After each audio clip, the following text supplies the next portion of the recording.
এই মন্দিরে কিন্তু রক্ত ছাড়া মায়ের পুজো সম্পূর্ণ হয় না। মায়ের পুজোতে লাগে রক্ত। গাছের ঝুড়ি থেকে নাকি একটি মেয়েকে রাতের অন্ধকারে ওঠানামা করতে দেখা গেছে। গাছ থেকে এই যে ঝুড়ির থেকে তরতর করে নামে ওঠে। এই মন্দিরে নাকি দেখা যায় এক বিশাল আকার সাপ। একটি সাপ আমিও দেখেছি। সাধু বাবার একটি মেয়ে থালা ধুতে গিয়ে হঠাৎই জলে পড়ে যায়। তারপরে নাকি সেই পুকুরের জল কিন্তু আর কখনোই ভরাট হয় না, কখনোই জল থাকে না। শোল মাছ নিয়ে উঠে গেছিল মন্দির উপরে। তার জীবনে ঘনিয়ে আসে বড় বিপদ। ঘাড় বেঁকে দেয়। শ্মশান জাগানোর জন্য মাকে এখানে নিয়ম মেনে পুজো দেওয়া হয়। মা তার উপরে ভর করে। নদীর জলে চলে গেছিল, পুরো এক গোলা জলে, এক একটু জল কিন্তু গোলা অব্দি চুবিয়ে বসেছিল। নিমেষের মধ্যে চলে গেছিল, আনতে পারছিলাম না আমরা। এই মন্দিরে ঘটে চলে দিন রাত একের পর এক সব অদ্ভুত ঘটনা। একটা সাধু বাবা ছিল ওই খাদানের ভিতরে, খোটাটার ভিতরে। তিরপল খুলে সঙ্গে সঙ্গে বেরিয়েছি সেকেন্ডের মধ্যে, কিন্তু আমরা কাউকে দেখতে পাই, শুধু একটা দেখতে পেয়েছিলাম যে সাদা একজন কেউ যেন চার পায়ে দৌড় মারল।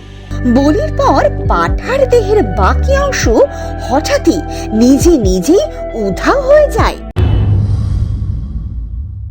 আজ আপনাদের শোনাবো আরো এক জীবন্ত কালী মন্দিরের ঘটনা, যা শুনলে কিন্তু আপনাদেরও গায়ের লোম খাড়া হয়ে যাবে। এই মন্দিরের সাথে জড়িয়ে আছে এমন কিছু রোমহর্ষক কাহিনী, যা শুনলে কিন্তু আপনারাও রীতিমতো অবাক হয়ে উঠবেন।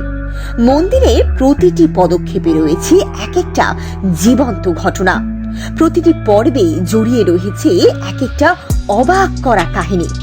এই গাছের মধ্যে ঝুলে রয়েছে বেশ কিছু বড় বড় ঝুড়ি।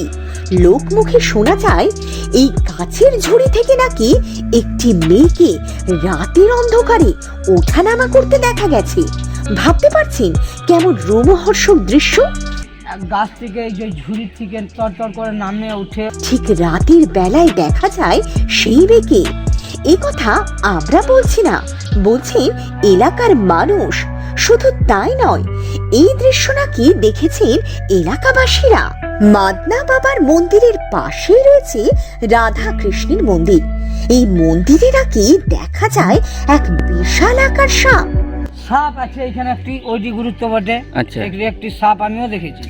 ভিতরে থাকে রাধাকৃষ্ণ মন্দিরের, যেমনি খুলেছে ওরা দেখতে পাচ্ছে যে ভিতরে লেজটা রয়েছে, সামনে মাথাটা হয়ে এইভাবে রয়েছে। মন্দিরের ঠিক পেছনেই রয়েছে রহস্যপূর্ণ এক পুকুর। এই পুকুরের সাথে জড়িয়ে রয়েছে কিছু অলৌকিক ঘটনা।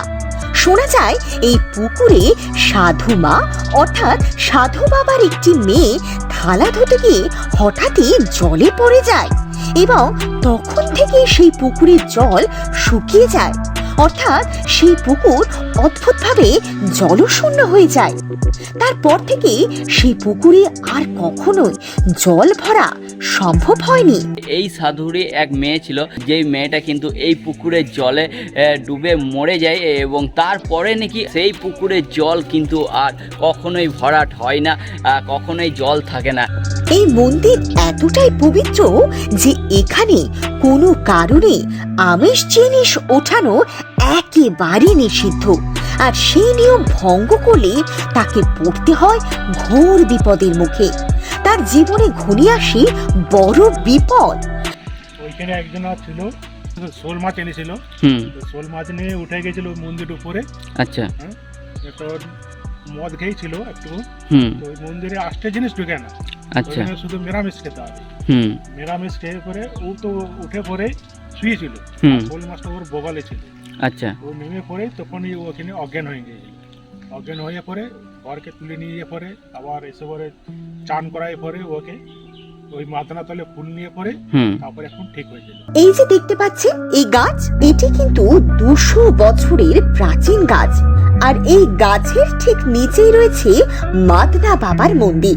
এই বাবা এতটাই জাগ্রত যে কেউ যদি এখানে এসে কোনো রকম ভুল কাজ করে তবে সে কিছুতেই বাবার দৃষ্টি এড়িয়ে যেতে পারে না। মাদনা বাবা স্বয়ং তার বিচার করেন। হ্যাঁ, বাবার এমনই ক্ষমতা যে বাবা কিন্তু স্বয়ং তার প্রমাণ দেখিয়ে দেয়। এমনকি তার অনেক বড় বড় বিপদও হতে পারে। অনেকের হয়তো শরীর খারাপ করে দেয়, কারো ঘাড় বেঁকে দেয়, কারো কোমরে যন্ত্রণা দেয়, এগুলো লেগেই আছে। কেন দেয়? এই হয়তো মানে না, ওইদিকে হয়তো যাচ্ছে, হুম হয়তো ঠাকুরকে কিছু জলই পেয়ে যাক, হুম কোনো মাথা নোয়ায় গেলে তো ঠাকুর থান দিকে ক্ষতিরও কিছু নাই, হুম সে হয়তো মানে না সেইভাবে, তার জন্যই দেয়, আবার পুজো দেয়, ঠিক করে দেয়। শ্মশান জাগানোর জন্য মাকে এখানে নিয়ম মেনে পুজো দেওয়া হয়। সেই নিয়ম কেউ ভঙ্গ করলে মা তার উপরে ভর করে। শুনুন সেই ঘটনা। ঠিক আছে, সবাই মিলে বসেছিল, একটা গন্ডি দিয়েছিল, পুজোর মধ্যে বসেছিল। তো ওইখানের মধ্যে একজন বেরিয়ে গেছিল, তো তাকে আমরা ধরতে পারিনি, নদীর জলে চলে গেছিল। ওরা এক গোলা জলে, এক একটু জল, কিন্তু গোলা অব্দি চুবিয়ে বসেছিল, নিমেষের মধ্যে চলে গেছিল। ওকে আনতে পারছিলাম না আমরা, এমন ওর মধ্যে এমন ভর, মায়ের ভর এমন ইয়ে হয়েছিল যে ওকে আনা যাচ্ছিল না। ও পুজো দেওয়ার পরে সেই রাতে আমরা পুজো দিই, ভালো আবার পুজো দিয়ে বসে, পুজো দেওয়ার পরে আবার মাকে সন্তুষ্ট করার পরে আবার ওকে নিয়ে আসি নদীর জল থেকে। আপনাদের জানাই এই মন্দিরের সাথে জড়িয়ে থাকা আরো এক অজানা তথ্য। এই মন্দিরে কিন্তু রক্ত ছাড়া মায়ের পুজো সম্পূর্ণ হয় না। মায়ের পুজোতে লাগে রক্ত। পুজো একদিকে পুজো চলছে, মায়ের বলি দেওয়া হলো, মাকে রক্ত দেওয়া হলো, সব কিছু কমপ্লিট। তো আমরা যখন ওই পশুটাকে, ছাগল ছিল, তো এটাকে যখন আমরা মানে নারায়ণ সেবার জন্য করবো, ওইদিকে বাইরে নিজে পরিষ্কার করছি।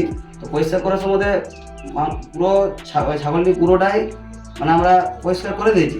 এবারে যে লাড়ি বুড়ি থাকে সেটা যখন আমরা বার করবো, এবারে ওইটা যখনই আমরা কেটেছি, কিন্তু আর ওই জিনিসটাকে দেখতে পাইনি। সঙ্গে সঙ্গে কেউ যেন একটা নিয়ে চলে গেল নদীর গাওয়া দিকে, সঙ্গে সঙ্গে নদীর গাওয়া দিকে নিয়ে চলে গেছে। তারপরের দিন আমরা সারা রাত খোঁজাখুঁজি করেছি, কিন্তু দেখতে পাইনি ওই জিনিসটাকে। কিন্তু তারপরের দিন সকালবেলায় দেখছি এই পাশের বটগাছ আছে, বটগাছের উপরে ঝুলছিল। এই মন্দিরে ঘটে চলে দিন রাত একের পর এক সব অদ্ভুত ঘটনা, যা আপনাদের প্রতি পদে পদে অবাক করবে। বলির পর পাঠার দেহের বাকি অংশ হঠাৎই নিজে নিজে উধাও হয়ে যায়। সেরকমই এই সব অলৌকিক লীলাকে নিজে চোখে দেখে বিশ্বাস করার জন্য একদিন এক ব্যক্তি, যে পেশায় দোকানি, সে এক রাত কাটানোর সাহস দেখায় এই মন্দিরে। কিন্তু তারপর তার সাথে যা ঘটে। এক দোকানদার কি হয়েছে, এক রাত্রিতে ব্রাহ্মণ ঠাকুরের সাথে চ্যালেঞ্জ করে মানে বলেছিল কি যদি তুমি এখানে রাত কাটাতে পারবে এক রাত।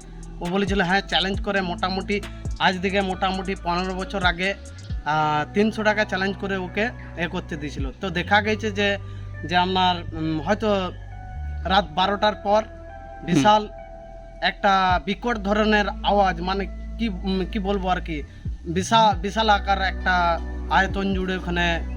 তো দেখা গেল যে ওর চুল মুঠিটা ধরে মোটামুটি ওর যেখানে দোকান সেখানে উনি পড়ে আছে, আর ওইখানে পুরো। আর এটা একমাত্র যারা 9টা জিনিস ত্যাগ করতে পারে, ওই যোগী ছাড়া এখানে কেউ চট করে বসবাস করতে পারবে না। এই যে গাছটি দেখতে পাচ্ছ, তার নিচে যে ফাঁকটা রয়েছে, সেই ফাঁকের ভিতরে সাধু বাবা সাধনার বেশে কিন্তু এখানে ছিল একটা রাত্রি। তো প্রত্যেকটা জিনিস কিন্তু এখানে রয়েছে অলৌকিকভাবে।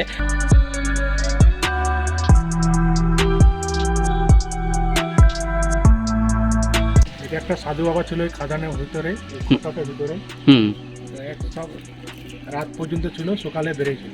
আচ্ছা, এটার ভিতরে সাপ আছে, আমাদের ভৈরব ঠাকুর এটার ভিতরে আছে।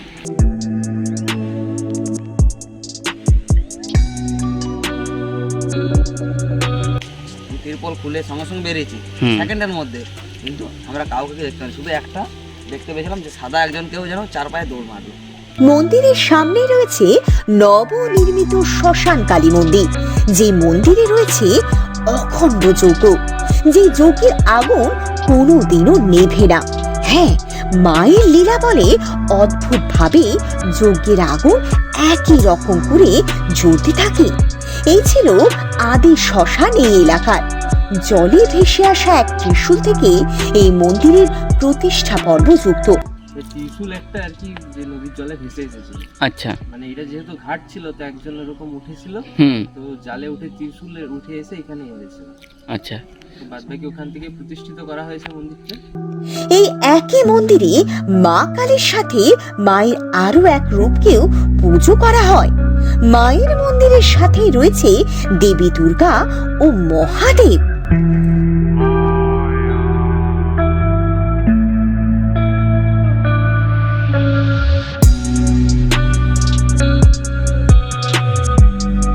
বহু ঘটনার সাক্ষী প্রতাপপুরের এই জীবন্ত কালী মন্দির। তাই এই মন্দিরে অবশ্যই চলে আসুন মায়ের দর্শন পেতে। মন্দিরে আসার পদ্ধতিটাও কিন্তু খুব সহজ। সোজাসুজি চলে আসুন বাঁকুড়ার বড়জোড়া বাস স্ট্যান্ডে, আর তারপর সেখান থেকে একটা টোটো করে সহজেই চলে আসতে পারেন প্রতাপপুরের এই শ্মশান কালী মন্দিরে। ভিডিওটি কেমন লাগলো তা অবশ্যই কমেন্ট করে জানান এবং ভালো লাগলে লাইক ও শেয়ার করুন। আর এই ধরনের ভিডিও কন্টেন্ট দেখার জন্য আমাদের সঙ্গে থাকুন ও চ্যানেলটিকে সাবস্ক্রাইব করুন। দেখা হবে পরবর্তী আরো একটা ভিডিও নিয়ে। ভালো থাকবেন।